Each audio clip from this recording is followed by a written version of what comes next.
મુખ્યમંત્રી મનીષ સિસોદિયાની પૂછપરછ કરવામાં આવશે। ફરી એકવાર દારૂ કૌભાંડમાં સીબીઆઈ દ્વારા પૂછપરછને લઈને રાજકીય ગરમાવો જોવા મળી રહ્યો છે। ભાજપ નેતા કપિલ મિશ્રાના મનીષ સિસોદિયા પર પ્રહાર। સંજય રાઉતની જેમ ઓવર એક્ટિંગ કરે છે સિસોદિયા, તેવું અહીંયા મિશ્રાએ સ્પષ્ટ કહ્યું। ચોર, કમિશનખોર, ભ્રષ્ટાચારી, પોતાને ક્રાંતિકારી કહે છે તેવું પણ કપિલ મિશ્રા દ્વારા કહેવાયું। દારૂના દલાલો પોતાને સ્વતંત્ર સેનાની કહે છે, જે યોગ્ય નથી। આ વાતનો ઉલ્લેખ પણ આ મિશ્રા દ્વારા કરાયો। કેજરીવાલ ગેંગને ગુજરાતમાં આક્રોશનો ભોગ બનવું પડી રહ્યું છે। સાથે જ દેશની જનતા આવું ગેરવર્તન ક્યારે નહીં સ્વીકારી લે તેવું પણ અહીંયા કપિલ મિશ્રા દ્વારા કહેવાયું છે।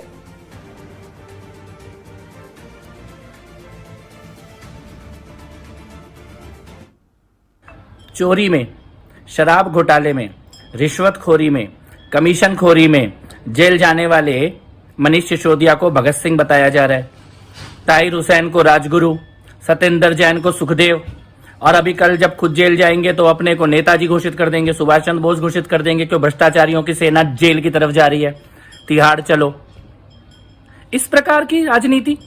और मनीष सिसोदिया, आप चोरी के लिए, रिश्वतखोरी के लिए बुलाए गए हो सीबीआई में, कोई क्रांति के लिए नहीं बुलाए गए हैं। ये जो ढोल धमाका लेके जा रहे हो, शर्म आनी चाहिए थी। चुल्लू भर पानी में डूब जाना चाहिए ताकि इंडिया अगेंस्ट करप्शन के आंदोलन के नाम पे निकले हुए लोग कमीशनखोरी, रिश्वतखोरी, शराब की दलाली, इन मामलों में पकड़े जा रहे हैं। और आप इन्हें बेकसूर बता रहे हैं केजरीवाल जी। बेकसूर है तो सत्येंद्र जैन को जमानत क्यों नहीं हुई? जितेंद्र तोमर कन्विक्ट कैसे साबित हुए? सोमनाथ कन्विक्ट कैसे साबित हुए? मनीष सिसोदिया, आपको भी पता है जेल जाएंगे और आप भी जेल जाओगे, क्योंकि जहां पे भगवान श्री कृष्ण का जन्म हुआ था, केजरीवाल और आम आदमी पार्टी का वहीं पर अंत होगा, जेल के अंदर। आज इंडिया अगेंस्ट करप्शन, अन्ना आंदोलन, उन सबके लिए एक सबक वाला दिन है कि किस प्रकार के चोरों ने, लुटेरों ने, रिश्वतखोरों ने, भ्रष्टाचारियों ने, कमीशनखोरों ने आंदोलन को हाईजैक किया, पार्टी बनाई और किस प्रकार से लूटा। शराब की दलाली करने वाले अपने आप को क्रांतिकारी कह रहे हैं। भगत सिंह का, भारत की आजादी के लिए लड़ने वाले क्रांतिकारियों का इससे बड़ा अपमान नहीं हो सकता है। अरविंद केजरीवाल के पूरे गैंग को पता है किस किसने चोरी की है और एक एक करके सब अंदर जा रहे हैं। मुझे ये लगता है कि अपने भ्रष्टाचार को छुपाने के लिए भारत के क्रांतिकारियों का अपमान करना, झूठ बोलना, यह अरविंद केजरीवाल को बंद करना चाहिए। क्योंकि इसका जो आक्रोश है राष्ट्रवादियों में, गुजरात के लोगों में, कि एक तो चोरी कर रहे हो, फिर देश के क्रांतिकारियों को बदनाम कर रहे हो, जात पात की राजनीति करने की कोशिश कर रहे हो, इसका बहुत गुस्सा है गुजरात में और देश में। इसकी भारी कीमत चुकानी पड़ सकती है।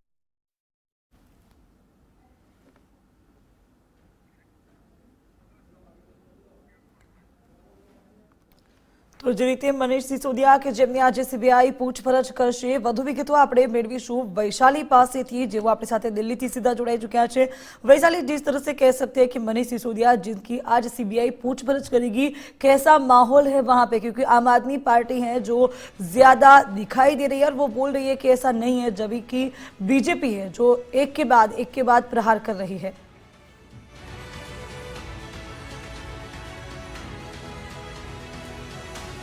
देखिए, आज 11 बजे का वो समय है जब सीबीआई पूरी जांच करेगी, सवाल करेगी मनीष सिसोदिया को।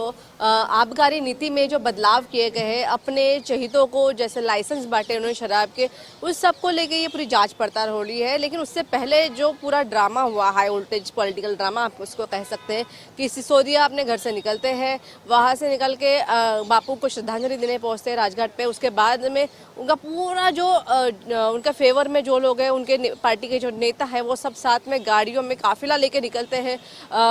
पीले कलर का गले में गमछा डाल के सिसोदिया निकलते हैं, जो कहीं ना कहीं क्रांति का प्रतीक माना गया है। पीला कलर वो पहन के निकले हैं और उन्होंने साफ कहा है कि मुझे जेल डालने की कोशिश बीजेपी के द्वारा की जा रही है। सवाल ये है बिनाल, अगर पूरी तरीके से मनीष सिसोदिया अगर क्लीन चिट होते तो इतनी सारी बार बार जांच होने की जरूरत ही नहीं पड़ती, एक बार में क्लियर हो जाता। लेकिन कहीं ना कहीं घोटाले हुए हैं, नाम सामने आ रहे हैं, बैंक में ट्रांजैक्शन दिखाए जा रहे हैं बड़े बड़े। तो ये कहाँ से आए हैं? जो जिन लोगों को लाइसेंस दिए थे वो कौन है? क्या ये उनके करीबी है या किसी तरीके से घोटाला हुआ है या नहीं हुआ? ऐसे कई सवाल है जिनके जवाब जो है वो लेने ज़रूरी है।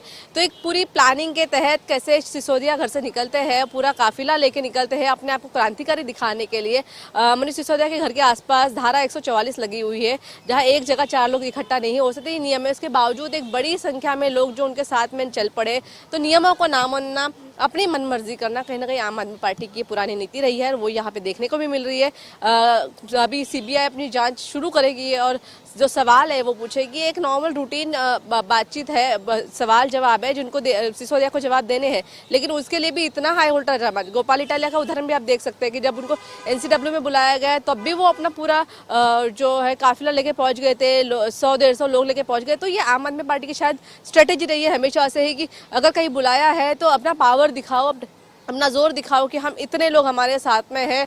और वो शोबाजी बहुत ज़्यादा होती है बिनाल, और वही शोबाजी जो है वो आज हमें देखने को मिल रही है। सिंपल सी बात है, आबकारी नीति में जो बदलाव किए गए हैं उसके कारण जो घोटाले हुए हैं उसको सामने लाना है। अब वो हुए हैं नहीं हुए उसके लिए जांच होना एक लाजमी है, और वही काम सरकारी एजेंसियाँ कर रही है। उसके लिए किसी पार्टी को, केंद्र सरकार को जिम्मेदार ठहराना कहीं ना कहीं गलत कहा जाएगा। सबकी अपनी अपनी जिम्मेदारियाँ हैं, वो पूरी करे बिनाल। जी वैशाली, समग्र विगतो आपवा बदल जोड़ावा बदल आभार। तो जे रीते कही शकाय कि वैशाली समग्र विगतो आपी, ज्यारे सिसोदियाने सीबीआई द्वारा पूछपरछ माटे बोलाववामां આવી રહ્યા છે અને તે સમયે સિસોદિયા એક સાથે બધા લોકોને લઈને જઈ રહ્યા છે અને જાણે તેઓ ક્રાંતિકારી હોય તે પ્રકારનો દેખાવ અહીંયા થઈ રહ્યો છે।